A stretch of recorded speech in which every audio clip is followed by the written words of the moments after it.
The boy turns the pages with curious fingers. He runs them along the glossy photos lingering on the women's faces and pouty red painted lips. They are all so beautiful, he thinks. That is the word he should use, isn't it? Beautiful? They steal his breath away from his tummy and light him on fire. He can feel it racing through his body. The flames tickle his palms and make the crevices between his fingers sweat. He flips to another page and his eyes widen. So lovely. She looks like his mother, he thinks. He strokes the model's deep brown hair and pale skin. So pretty.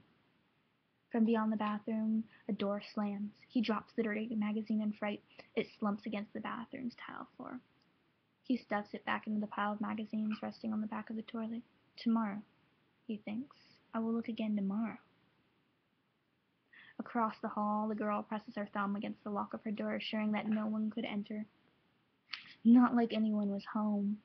Her house was a ghost town except for her younger brother in the bathroom. She sits on the edge of her bed. The purple comforter ripples with her weight and spreads out like a mystic sea behind her. Her mother picked it out. She would have preferred a red or green, but her mother thinks a girl should be interested in purples and pinks, not boy colors like greens and reds. The letters on the brochure match the blanket, she thinks. Maybe her mother designed it. Her lips tilt up in a smirk, as if. She reads them again, holding her breath as if they might have changed since she picked up the paper at the clinic. Trans youth, we're here to help you. They haven't changed. Her breath flies out in a whoosh, and she unfolds it to read the information inside. Tomorrow. Tomorrow I will go back to talk to the clinic counselor, she thinks. Outside her window, her father's car idles. He sits in the front seat with his hands holding a pad of papers to the steering wheel. He reads the same line over and over again. Am I doing this? He whispers aloud to himself, filling the quiet car. He rereads the divorce papers and turns off the car. He fingers the key, nervous energy keeping him from being still.